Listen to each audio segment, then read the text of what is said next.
Halo, selamat berbahagia teman-temanku para Korea pencinta ikan. Kembali lagi dalam Happy Fish, channel dimana bapak-bapak gabut rekam upload posting soal peliharaan ikannya. Dan kali ini saya akan membahas soal crayfish alias udang air tawar. Nah, teman-teman semua, kali ini saya akan membahas udang air tawar ini. Udang air tawar ini merupakan peliharaan saya yang terbaru di tank mini di atas kulkas saya ini. Nah, sebelumnya jika kemarin itu ikan-ikan kecil saya mulai dari cupang, mulai dari neon tetra, danius layer, apapun manfish mati disikat oleh ghostfish ini. Kali ini saya putar otak bagaimana caranya membuat tank saya ini sedikit rame, tapi makhluk-makhluknya yang ada di dalam ini bisa imbang ketika mereka bertarung seperti UFC. Jadi ekosistem di mana hewan-hewan di sini itu kita buat imbang kedudukannya, itu membuat ikan-ikan yang ada di sini itu kemungkinan untuk saling bunuhnya itu kecil. Nah, ini akhirnya tank atas kulkas saya ini hanya berisi ghostfish ini yang diam-diam mematikan kalau malam menyerang ikan lain ini, berisi dan Corydoras, terus sama ada ikan ini. Nah, alligator ini, alligatornya ada dua, satunya ini. Terus ada crayfish. Mengapa crayfish adalah lawan yang seimbang? Karena ketika malam hari, ketika ghostfish mulai liar menjadi predator malam, crayfish cukup keras untuk dimakan sama ghostfish. Jadi ghostfish itu akan mikir panjang ketika menyerang crayfish ini. Nah, ini saya kasih kayu ya, kayunya itu mengambang teman-teman. Nah, buat dia nongkrong terbalik seperti ini sama crayfish saya. Nah, dan crayfish ini tenang saja ketika nanti dia berhadapan dengan alligator ini. Nah, alligator ini adalah jenis ikan dengan speed yang cukup tinggi ya teman-teman ya. Jadi ketika crayfish ini atau ghostfish ini mau menyerang, alligator itu bisa lari cepat. Jadi si alligator ini cukup aman ketika nanti diserang sama si ghostfish itu.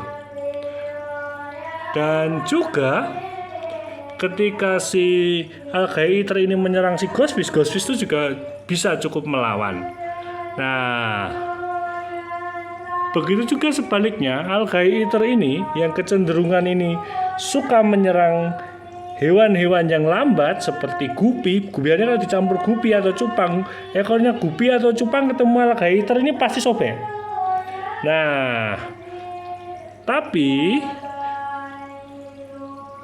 tubuh crayfish ini cukup keras, jadi alligator akan dua kali berpikir untuk menyerang hewan yang merah seperti cintamu padanya ini. Jadi crayfish ini akan cukup aman ya teman-teman ya ketika ketemu dengan alligator. Dan ngomongin soal versus melawan ghostfish, ketika alligator ini menyerang ghostfish itu bisa nyerang balik teman-teman. Jadi alligator juga akan mikir dua kali. Nah, untuk Corydoras yang di pojok sana, Corydoras itu meskipun kecil tapi badannya itu cukup keras. Dia itu masih saudaraannya sejenis sama ikan sapu-sapu. Jadi seperti ghostfish sama alligator sama crayfish yang ada di atas ini, kalau mau nyerang Corydoras yang di bawah filter itu, yang ketutupan sama ghostfish itu ya di bawah filter itu juga akan mikir dua kali. Jadi untuk tank seperti ini, itu ekosistemnya itu kalau bisa itu ditaruh hewan-hewan itu yang ikan-ikan yang kemampuannya menyerang satu sama lain itu imbang. Jadi nanti ada dua kemungkinan, mati semua atau enggak aman sejahtera seperti ini. Nah, manfish saya itu kemarin akhirnya tumbang teman-teman, melawan ghostfish ini teman-teman, tumbang. Tapi untuk Corydoras sama alligator sama crayfish ini ternyata aman teman-teman ya. Nah, tapi ada satu lagi, tetap potensi konflik antar ikan yang kekuatannya sama ini harus tetap dicegah. Pencegahannya apa? Ya ngasih makan jangan telat. Karena mereka itu menjadi agresif itu karena kekurangan pakan. Nah, ini ghostfish ini cukup agresif ya. Ini dulu saya kasih udang-udang kecilnya habis teman-teman. Diam-diam menghanyutkan. Tapi crayfish sebesar ini pun ini juga ada titik rentannya. Titik rentan crayfish itu saat molding teman-teman, saat ganti kulit. Ini ikan ini kan karena dia krustasean, tulangnya itu ada di luar. Ketika dia tambah besar tuh dia akan ganti kulit. Nah, ketika ganti kulit ini perlu diawasi teman-teman. Dia rentan, dia bisa dimakan sama ikan-ikan yang lain. Makanya kasih kayu seperti ini, tanaman air di bawah seperti ini, atau batu atau kerang, bekas kerang saya balik ini untuk tempat sembunyi crayfish saya ketika nanti crayfish saya itu ganti kulit.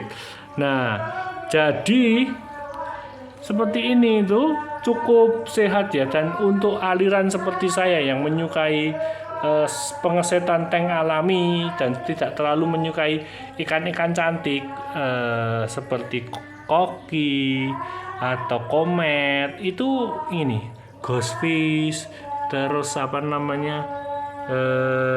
alligator, Corydoras, terus crayfish atau udang air tawar yang dimasukkan ini seksi sekali. Coba dilihat ini dari kejauhan tuh, tanknya kan unik itu ada batu, ada kerang bekas cangkang kerang, ada tanaman air, dan itu crayfishnya atau udang air tawarnya bisa di posisi balik. Jadi ketika ditonton itu bagus itu, demes ya. Tuh lihat dari jauh juga loh. Jadi ketika di antara umbruan atau tumpukan kunci, korok kuping, cotton bud, obat dan lain sebagainya, dan kulkas ini bisa menjadi sebuah pelepas penat sejenak ya, bisa menjadi escape from reality sejenak. Dan percaya nggak percaya teman-teman, ukuran tank saya itu cuma ini, bisa dilihat 31 cm kali 18 kali 24, volume cuma 12 liter. Kurang lebih itu volume airnya itu sama kayak galon 5 minerale. Galon 5 minerale itu yang isi ulang itu kan 15 liter. Ini cuma 12 liter, lebih kecil bahkan dari galon 5 minerale. Tapi ini kepadatannya saya nonton cukup. Ikannya bisa saling sembunyi, bisa saling mengancam satu sama lain, tapi juga bisa saling bertahan satu sama lain. Nah, ini cukup menyenangkan ya teman-teman ya. Ya, jadi untuk para pecinta ikan, pengesetan akuarium dengan set liar-liar yang tidak suka terlalu cantik seperti pohon, seperti hutan atau apa seperti saya, aliran campur terus biar ikan bertahan ya, ghostfish, alligator, Corydoras sama crayfish ini cukup menyenangkan. Crayfish ini ya, sisa-sisa makanan yang di atas seperti ini nih. Nah, ini nih di pojok ini, kalau teman-teman di pojok akuarium itu, nah ini kan ada itu. Nah, itu bisa dimakan sama crayfish ketika ngambang, sama ikan itu ghostfish. Tapi ketika nanti jatuh ke bawah, di bawah ke sini, ini nanti dimakan sama alligator ini, sama Corydoras juga. Yang mengambang di atas nanti dimakan sama ghostfishnya. Jadi ini cukup kombinasi tank yang seimbang ya. Jadi teman-teman semua yang suka dengan ikan, gambaran untuk menggabungkan crayfish dengan ikan lain tuh, ini kurang lebih tank mungil saya ini bisa menjadi gambaran. Dan sekali lagi saya bilang ke teman-teman semua, ikan yang baik adalah ikan yang sehat ya. Jadi pelihara ikan itu Yang penting ikannya sehat teman-teman. Terus yang kedua adalah kalian happy teman-teman. Jangan mau jadi budak ikan. Sekali lagi, jangan mau jadi budak ikan. Jadi ikan itu harus menjadi peliharaan, bukan menjadi ndoro atau tuan kalian. Ikan yang harus manut sama kalian, bukan kalian manut sama ikan. Gitu ya teman-teman. Terima kasih Korea-Koreaku. Salam satu hobi. Selamat refreshing, selamat berkegiatan. Happy fish, tuannya happy, ikannya happy. Dadah bosku, crayfish.